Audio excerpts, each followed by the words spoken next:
Welcome to another episode of Staring at Map Screens. My name is Jersian, and with me is always Salmi. Hey yo, how you doing, buddy?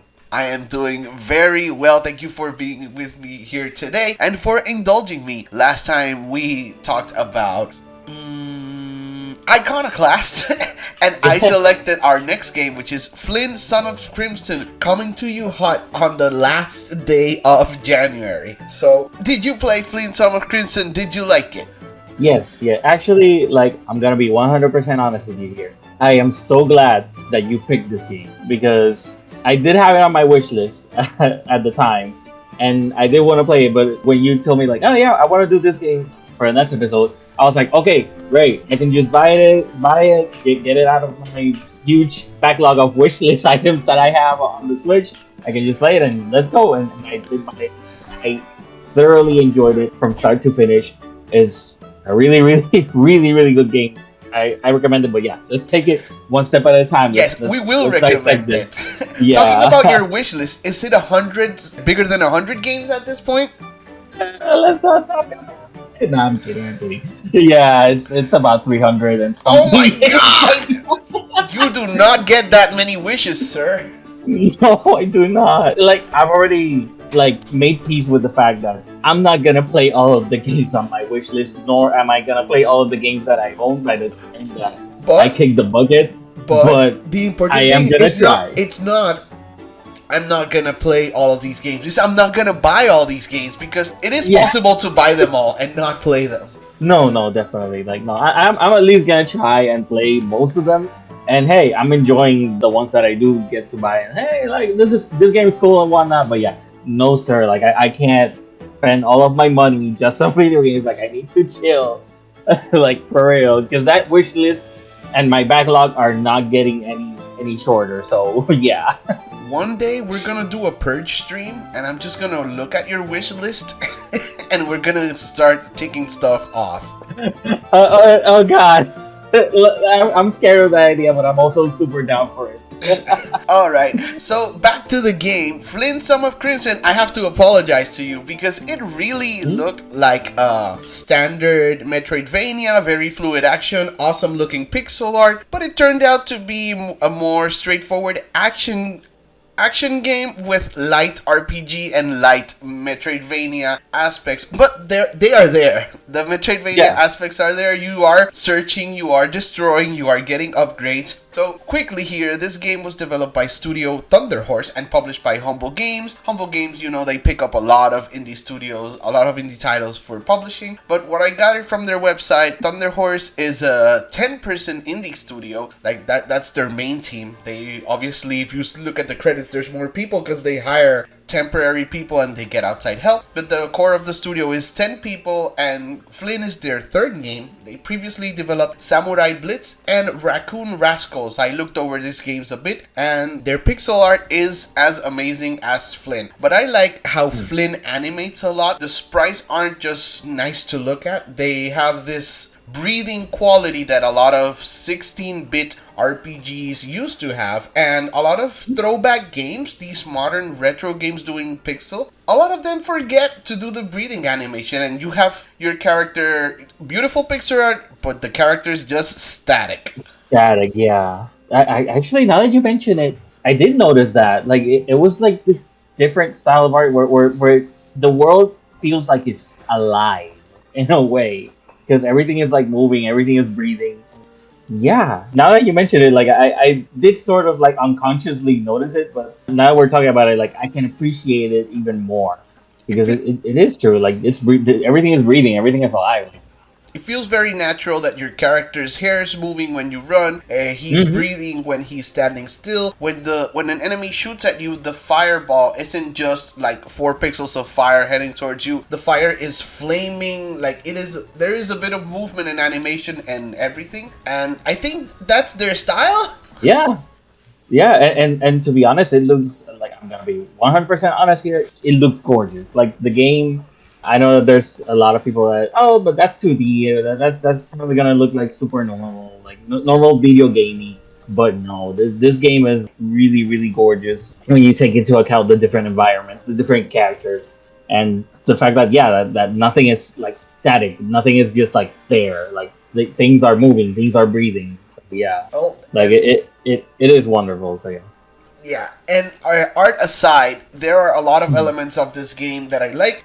We've been doing sort of short-ish games. We still haven't done like a really big meaty one. But speaking about the runtime, How Long to Mhm. Beat says Flynn Son of Crimson, this is according to all the user reviews, has an average playtime of 6 to 8 hours. It took me around 9 hours, and the reason is because the bosses are a bit difficult, and then at the end I wanted to get some upgrades, so I redid a couple of levels to Mhm. grind for the currency, so to speak, in order to get some upgrades before the final boss. About how long did it take you to finish it, Salmi? I think it was around that time too, like between 8 to 9 ish hours. But that's me taking into consideration that I kind of went 100% for this game Oh, because that's nice. How was the yeah, 100% run? How difficult was it?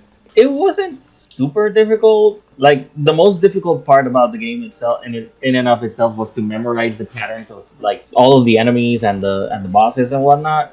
But other than that, it's not a super difficult game. It's not. Let's throw this one out there. It's not Dark Souls hard. Like it's not that. No, But it's definitely not. There are some Metroidvanias that are yeah, inspired by Dark Souls, but we'll talk about those games on another podcast. exactly.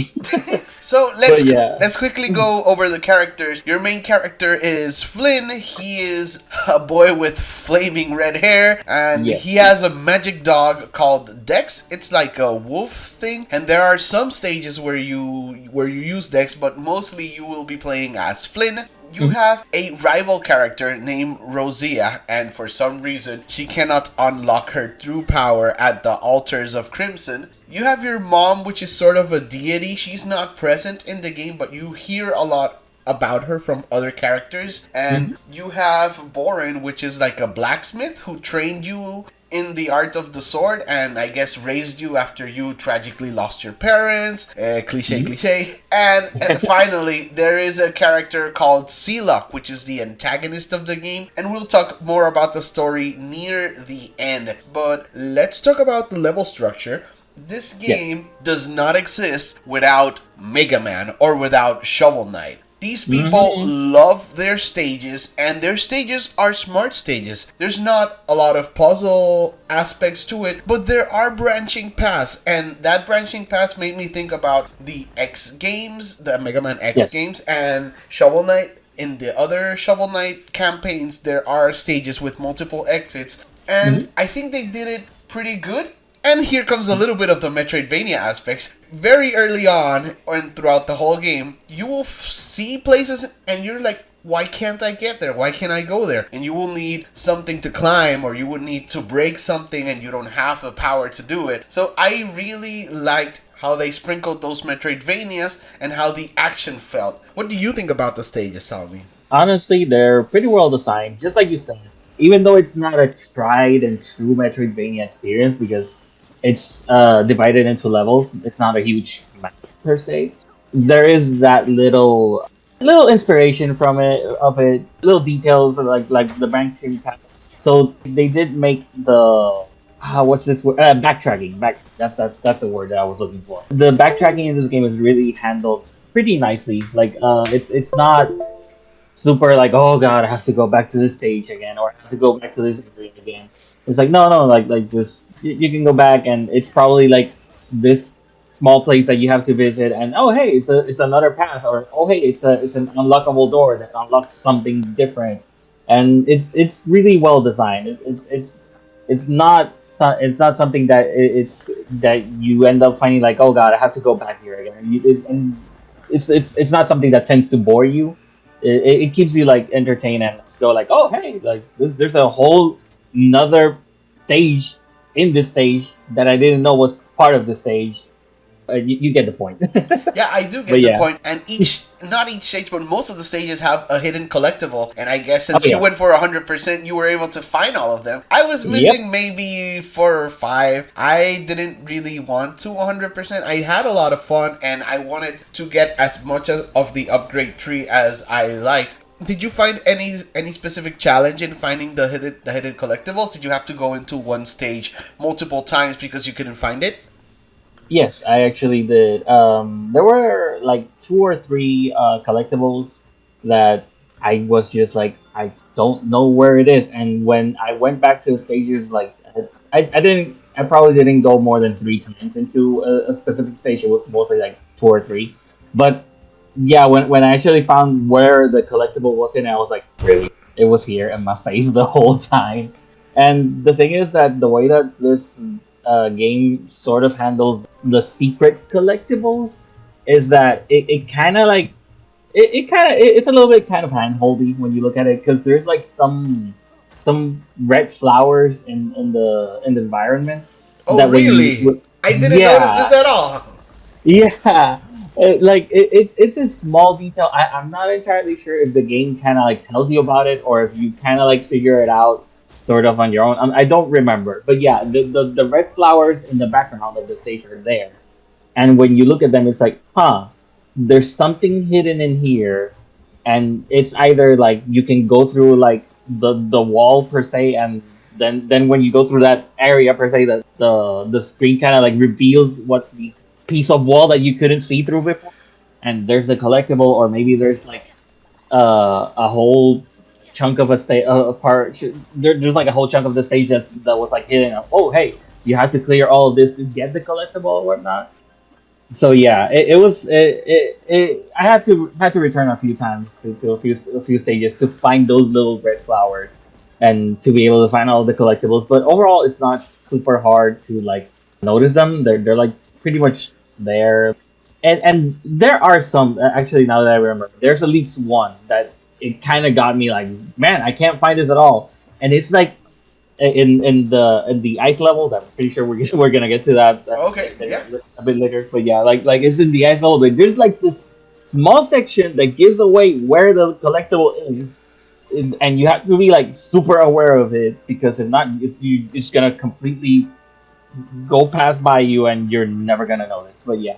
Or other than that, like collectibles are pretty easy to find overall. So yeah, but I had a lot of fun trying to find everything in all of the stages. So yeah, Yeah. And since you mentioned the ice levels, I'm just gonna go ahead and say it. If this yes, team, this studio were to make a connected world, a Metroidvania, you know that they would nail the biomes because from ice levels to forests to castles, everything looks amazing and I could see if it was all one connected world, you could see how, let's say, similar to a game like Bloodstained, you leave a yeah, castle, you walk a spooky hallway, and then you're in a library or something like that. hmm Like, you could leave the forest, then there's like a bit of hills, and then at the end of the hills, when you change screens again, you're at the mountains.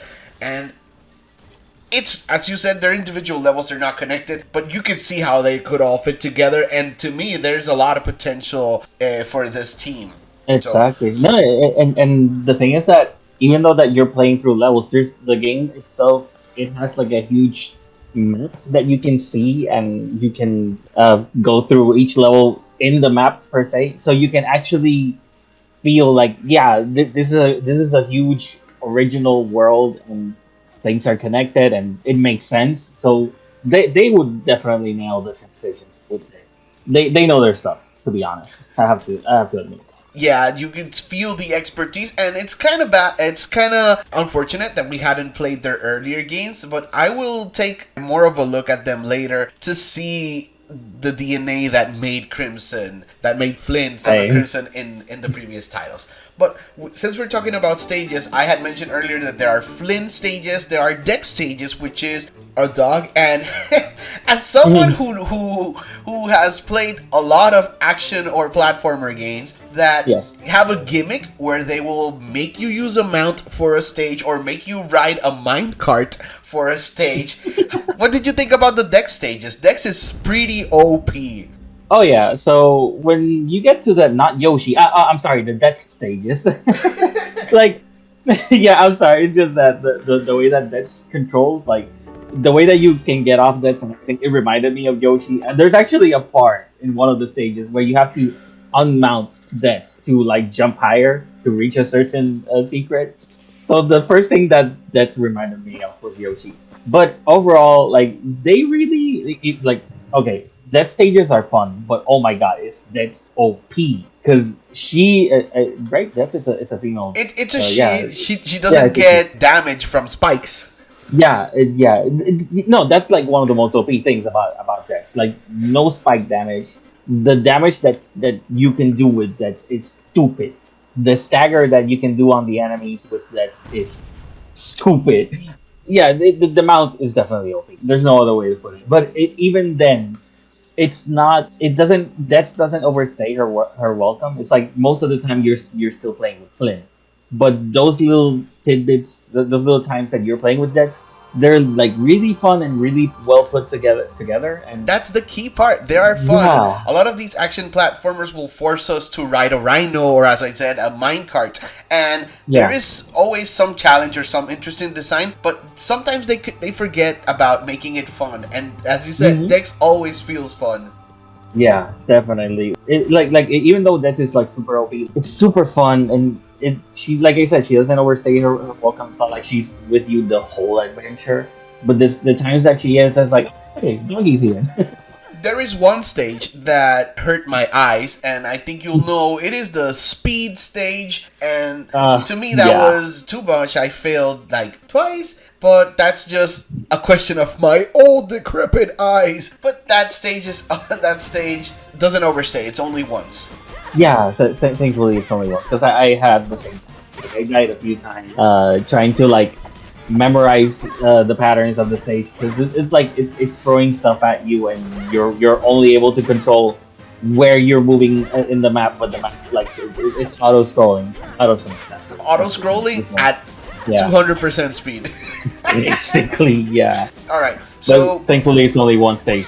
other So than is done. that bad stage, there are boss stages which all the main bosses are pretty interesting. Aside from your rival character Rosia, there are bosses to indicate the coming themes because when you fight the electric boss knight, after you beat him, the rest of the stages that follow will use electricity magic to solve the puzzles or to get through the stages. And there's a fire one, and etc. etc. We'll get to the elemental magic later. And Yeah. since you 100%ed it, you must have done all the enemy waves stages, which is like Yep. a little arena.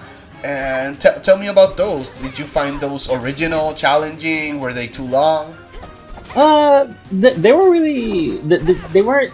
I wouldn't say that they were original per se, because it's just a survival stage when you look at it, and we've seen survival stages in other types of platformers slash Metroidvanias where you're just like locked in a room and there's like waves of enemies coming in to try to defeat you, and you have to like basically defeat them. So originality is not there, but it's still pretty fun because it's kind of like a test of skill in a way. Yeah, it is. And you have like so much in your arsenal by the time that you're doing those survival stages. Like you have all the moves on. By the time that you do them, you have most, if not all, of the moves unlocked, and you have all of the magic moves unlocked, like the fireball, the thunderball, the ice projectile thing that freezes enemies, and like by the time that you tackle those stages, it's like, oh yeah, like I already know how to beat most, if not all the enemies that are gonna show up, and it's mostly normal enemies. Like you don't get bosses per se in those stages. Thankfully, so You because get of some of that. those stronger mini bosses, but Yeah, yeah, these challenge stages, they're all optional, which is super great. And Yeah. this is where the game leans more into action platformer than search action Metroidvania type of gameplay. exactly. And finally, this is a puzzle for me because why did you try this? Why is this in the game? This is an experiment, sure, Uh-huh. but this is something that we've played, especially in the Shantae games. There is one singular floating leaf stage, and I have no idea if they forgot to take it out because it doesn't feel like it's part of the rest of the game. You lose the floating leaf for the rest of the game, and Yes. there is that stage that feels like some other game. Mhm. Did you notice this? Yes, I did. I did, and I hated that I couldn't take the leaf with me. But okay, game, whatever you say.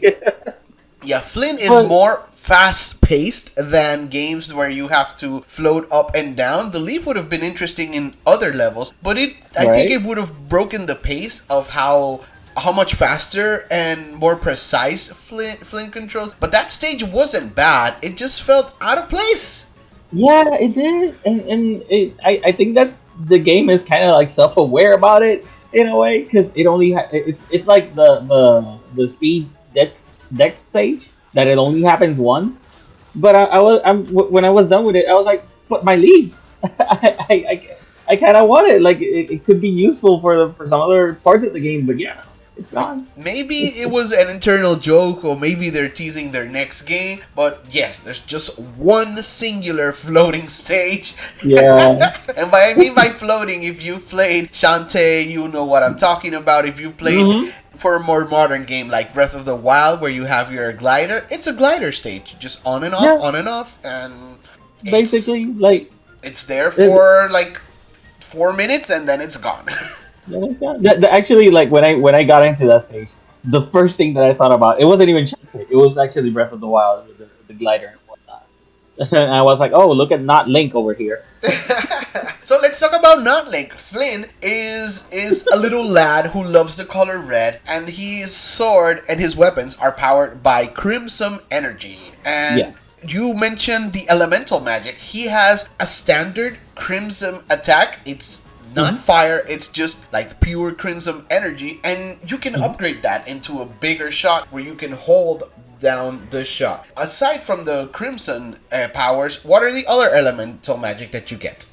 The other elemental magic is first you get ice, ice baby, and that pretty much is self-explanatory. Like you can freeze enemies with it. There are some sections where you get to do some puzzles, whatnot, puzzle platforming in a way, where you Yes. have to like freeze certain areas. It's like right there. It's transparent. It's like transparent water just casually floating You because why not? you freeze a floating block of water. We don't talk Yeah. about why it's floating, but you do freeze No, it in order to use it as a ledge and get up there and keep on it's climbing. it's just there. Like physics be damned for all we care. Like just don't ask questions. Just go with it. It's a gameplay element. Just go with that. After the freezing magic, you get, if I'm not mistaken, the thunder magic, which is probably the most OP magic in the whole game, It has at a least for me. specific use against those challenge stages or when you're facing off a bunch of enemies. And you Yeah. played it on Switch, if I'm not mistaken. Yes. I Yes, I played did. Yeah. it on Xbox, so Xbox has achievements. There is an achievement for like chaining 7 or more enemies. Oh yeah. Talk about what it does. Yeah. I actually got that achievement because on Switch, even though the Switch itself The doesn't have like Switch, an achievement. the The Switch Switch. does not have The Switch. achievements. Oh god. Well, even though the Switch doesn't have achievements per se, the game itself has like internal achievements, and it's there. And I actually the whole chaining thunder magic thing, and it was amazing because like it just kept going from enemy to enemy, and it just kept blasting one after the other. And when I got it, I was like, oh, okay, this was actually a thing. Okay, sure thing, game. And But they yeah, nailed something that it is mm, easy to forget because it feels so natural. But when you yeah, charge shot an electric attack and it hits an enemy, there is a slight delay before the yeah. thunder descends. And that is so satisfying, so well timed, well Hmm. done. You hit him, the enemy still has a second where they could hit you, and then the lightning strikes. That's, Yes. to me, perfect timing, and it is the magic that I most used after I got it. I had it equipped, except when I'm solving puzzles. I mostly Yeah. had electricity equipped. Same, honestly, and it's really really OP. Like if you get to use it because, like you said, it might take a while for the lightning to strike, But the thing is that it stuns your enemy for a while, and you can just go ham. Like honestly, like after they're stunned, like you can just go on crazy with the combos and whatnot. And like this game has like a really good combo system. Even though you don't have access to all of the moves that Flynn has at the start of the game because progression based gaming, like you're not gonna have access to all your abilities. So, but yeah, but once you do get more combos and more tensions and more different actions that you can do with the special bar that you have that you can Yeah, spend your with super these meter. moves. Yeah. Yeah, that exactly. Like you get thank you for saying that. And you have a super meter and you can have like a devil trigger transformation or you can do like some EX moves with it. So yeah.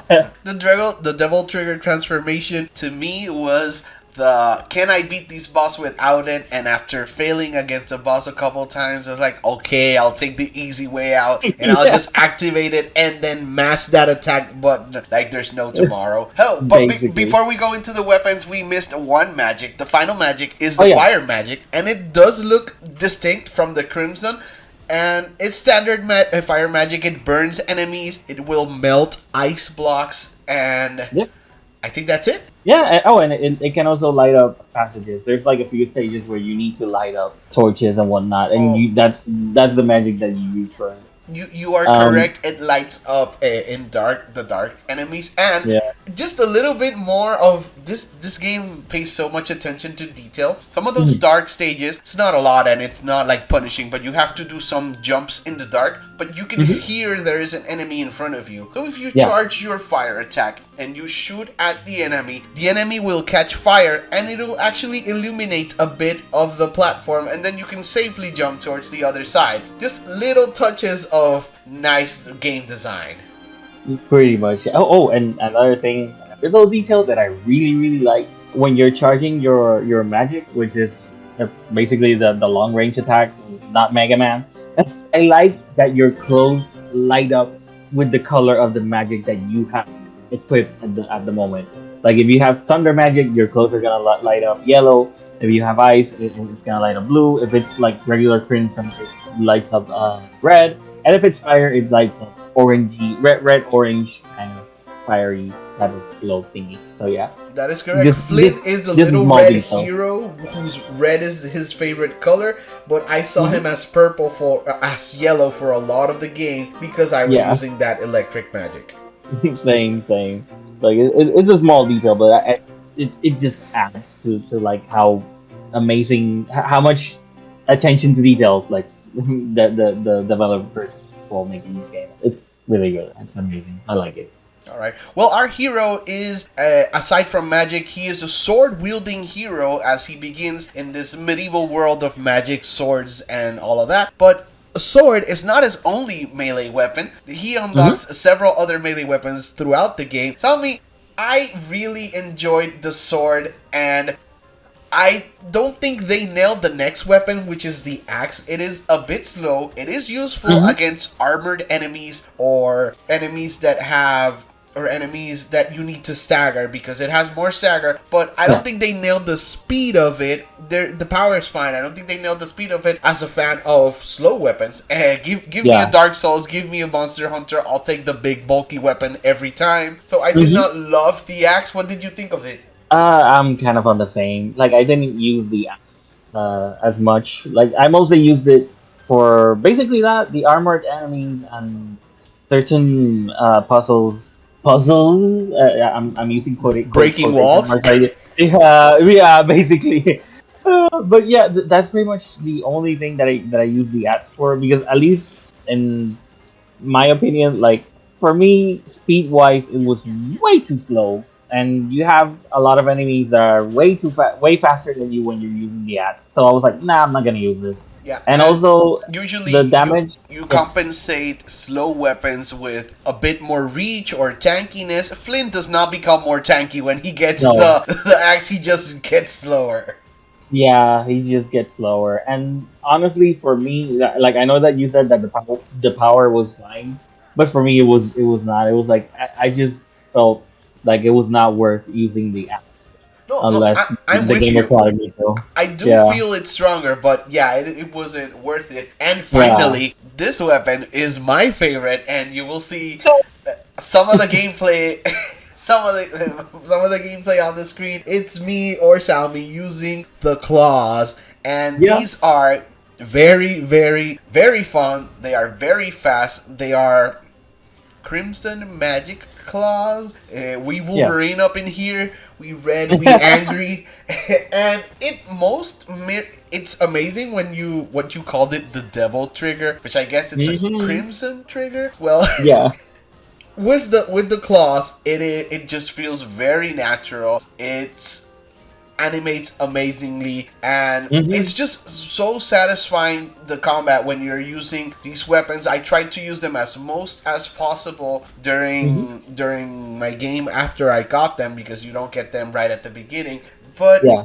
I have to say they did a pretty good job, because I'm a basic person. I like swords. I like big weapons. But if the sword feels well, there's no need to use other weapons. I kept trying to like, do I like these claws? Do I want the swords? But after fighting a boss, I said, nah, it's claws for life. Yeah. We Flynn, we're not a swordsman anymore. We Wolverine Nope. now. We Wolverine. Yeah. That was basically my same reaction when I got the claws and I tested them, and when I was like, hold up. You mean there's something better than the sword? Gimme.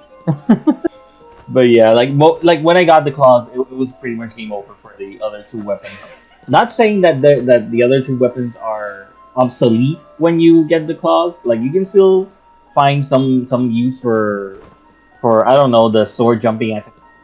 I mean, you still need the axe for or armored enemies. This is the only way that you're gonna be able to break them. But Yep. other than that, I'm sorry, I'm a claw boy. It was claws all the way. So Yeah, those are the weapons, and I felt that it was enough. As we said, the game isn't very long, and yeah, it is the perfect length, so you get to explore a bunch of it with the sword. You get to try out the axe and say you don't like it. Then we go to the claws, and everything feels right, which I used a lot the claws during the final encounter and most bosses. And you had mentioned that there was an upgrade tree where we get that super bar, yeah. and we can make that super bar bigger. We can get more attack power. We can get a higher critical hit chance, and we can also get combo and special moves. Talk about the upgrade skill tree, Salmi, and how does it work? So you get an upgrade skill tree when you reach the village of the game, the main village where you're gonna be spending some time for the collectibles and the upgrades and whatnot. And it's basically that you just get like a tree. Like I don't know if I should like compare it to other games. Like maybe even I don't know if I've never played Final Fantasy X, but I know that a skill tree or something. It's something like that where It is you not a get like sphere grid. branching. So for people who have No. played Final Fantasy X, it's not a sphere grid. Oh, okay. Thank you. Because I'm talking It here looks without knowing more, much. if you're talking about a modern game, it looks more like God of War 2018's one. I It's yeah. like a flow chart of upgrades, and it goes different directions.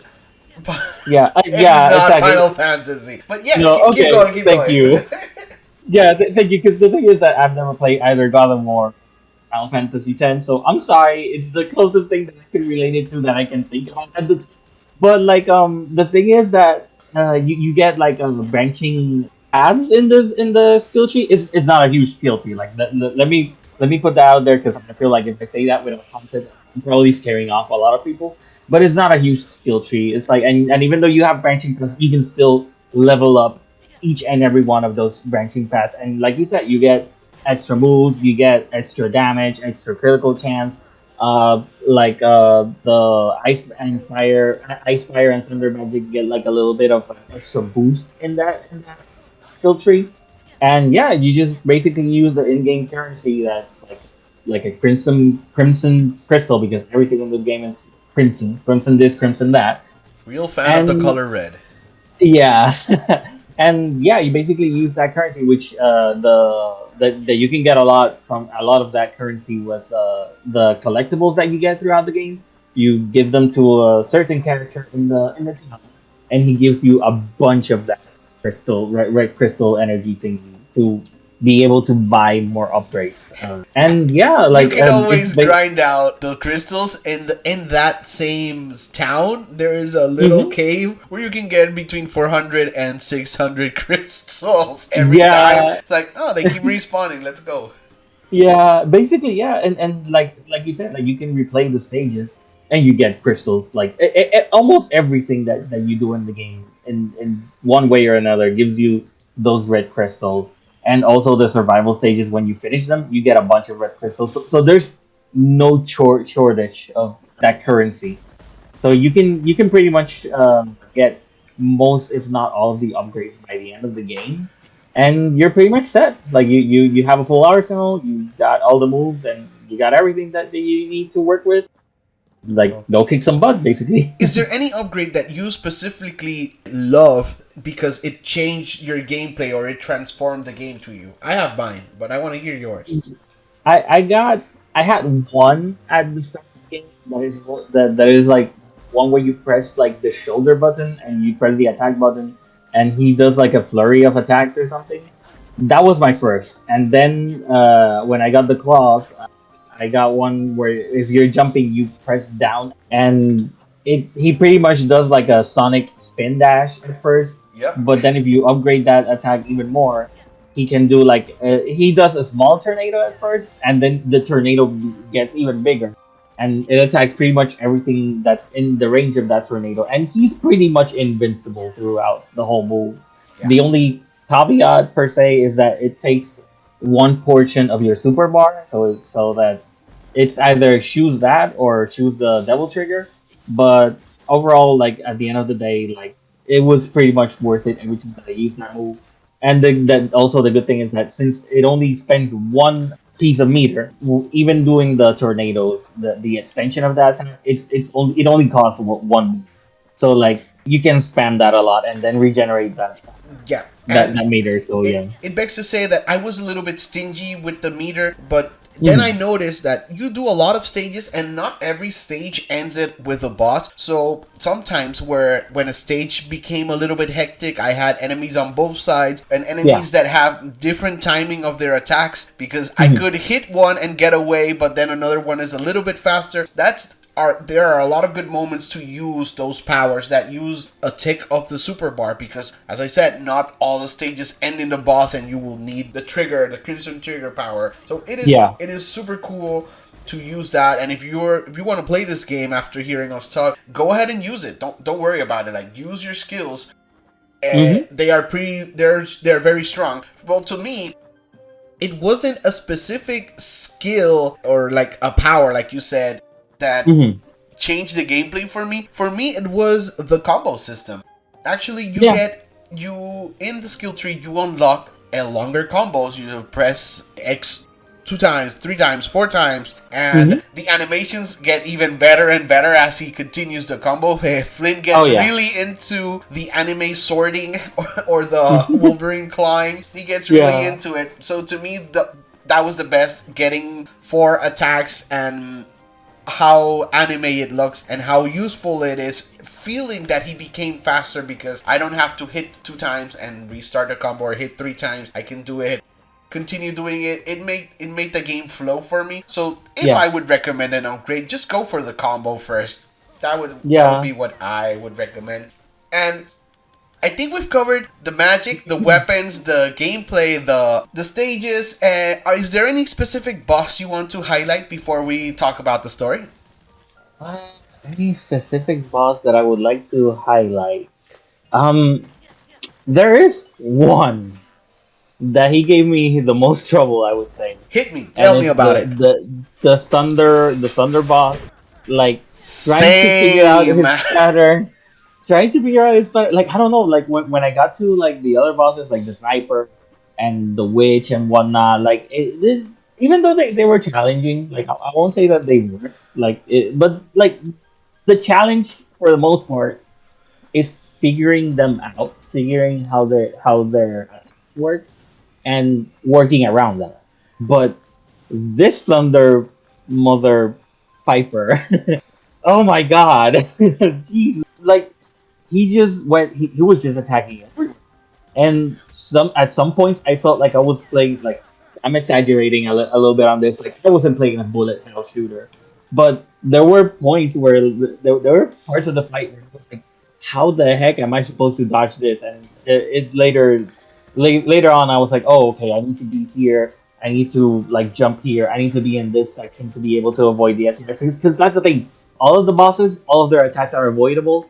It's just knowing when and how and why and who and all and everything to be able to like dodge their attacks and be able to attack them in the moment when they're open. So yeah. Yeah, that's correct. Everything is avoidable, and it's pretty cool how you feel pretty confident in your skills and how strong the character is. But that electric boss, that thunder boss, he makes you have to look everywhere. I felt like I needed a third eye to keep a track of his weapon, because when his weapon hits the wall, everything gets electrocuted. When he hits the floor, it gets electrocuted, and I'm hitting him and jumping on platforms. I'm hitting him and jumping, and it's a lot to keep track of. Not exactly bullet hell, but there's a lot of stuff coming your way. And it was a nice pace, a nice challenge. I died a couple of times, but it felt all the more satisfying when we beat him. So definitely. We only have one more point, Tommy, to talk about, and I don't think we're gonna say much, but let's talk about the cliche but inspiring Saturday morning cartoon story. And here is where there's only one thing that doesn't work in this game for me. And there is a library puzzle where they're using it to give you a bit of the backstory, what happened before the game started. Right. This is not good for me. I read everything. I read each book. There are keywords and numbers highlighted. And it still does not really explain the order. It kind of leaves it up to you to decipher it, and I'm fine doing a puzzle, but some of the story felt interchangeable. So the story of Flynn. Flynn is an orphan. He has lost his parents to some really bad event, and his mother is a deity from a different land. That's why there are altars all around, and that's why he gets his crimson energy powers. He's only half deity. I guess his father was a human, and very, very early on, when their parents passed away, they mention that they love him, but they say goodbye to him and to another character, which they keep doing this. Spoilers for Flynn, Son of Crimson. They keep doing this throughout the game, but little hints. It is never told, but the hints are very red. So very crimson. Rosia, your crimson hints. Rosia, your rival character, turns out to be your sister. I don't think it's full cliche that she's your twin sister, but she is your sister, and she is drawn to the altars just like you, but she's being corrupted by the final boss, Sealok, which is your uncle. Oh my god! Spoilers!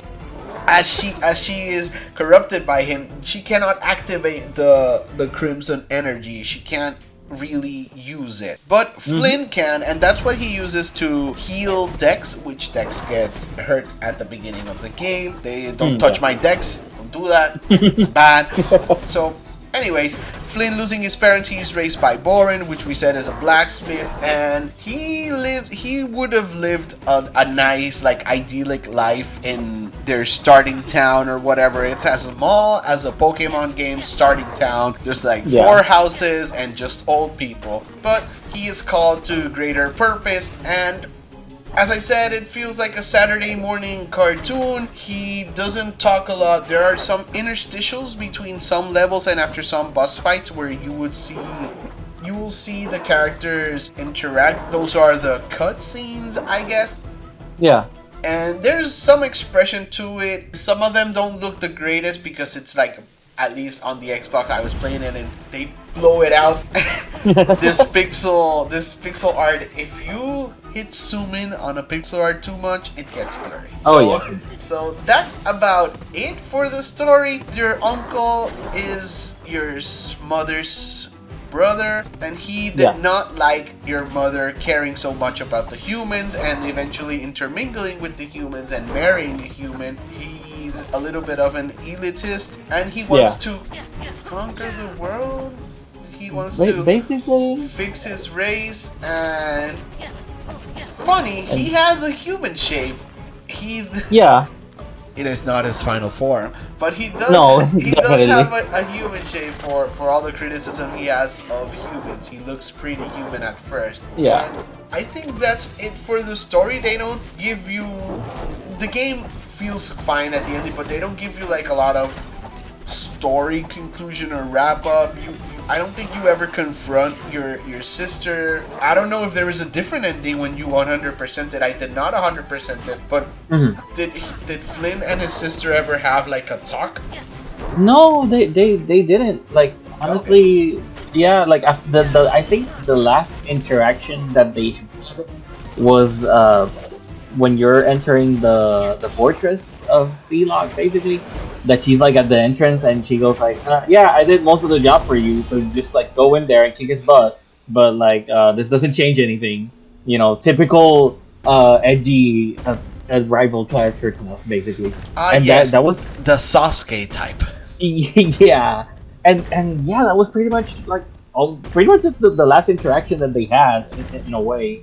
But after that, like, there's no talk, there's no family reconciliation or anything. Like, there's none of that. Just like, oh yeah, last boss fight, bam, bye, everything, like all good, bye. Okay, so Studio Thunder Horse, hear us out.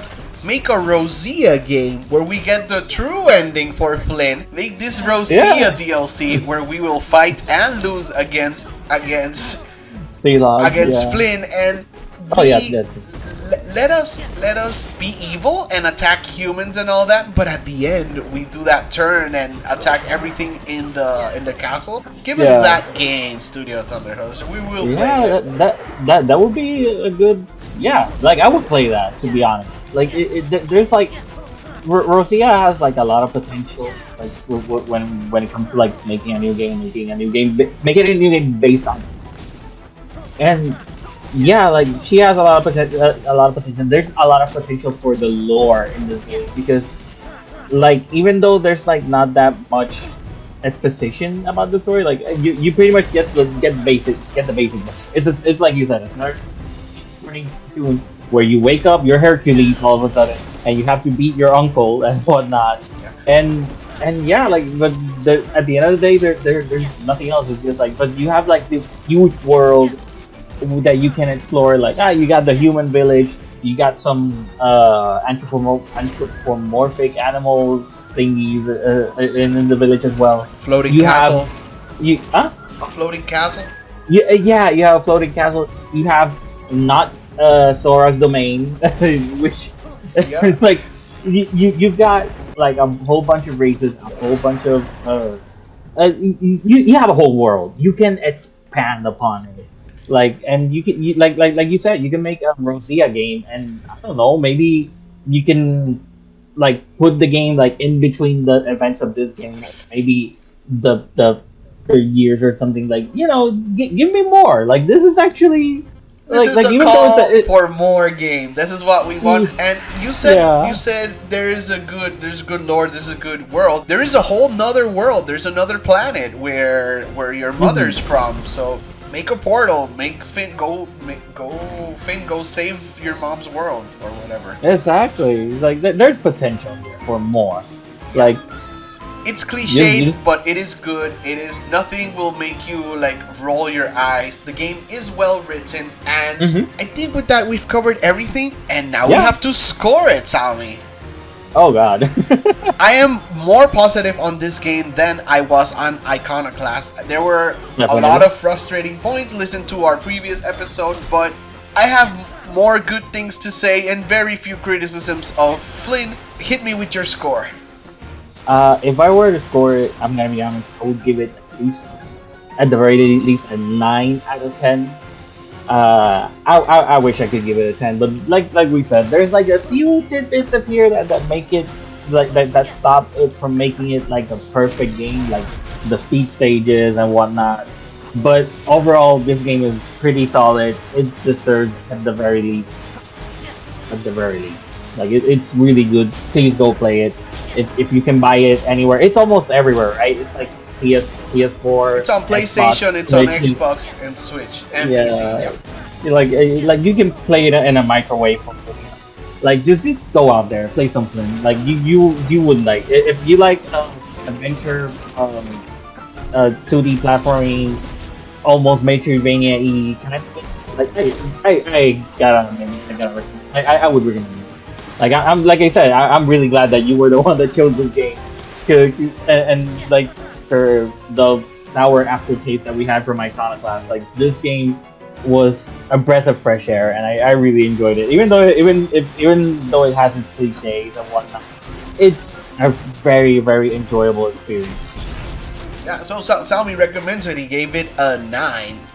Yes. I would personally give it an 8 out of 10. I am taking points away for the axe not feeling great and for the weird floating stage that broke the pace of the game, and that speed stage, which was not my jam at all. But No, yeah. in terms of bosses, variety of levels, the pixel art is amazing. This is a game you really should play, and we really hope for more. And I had a lot of fun talking about Flynn with you, Salmi. Yeah. This was my game for Yes. the month of February. We're going to be playing another game chosen by you.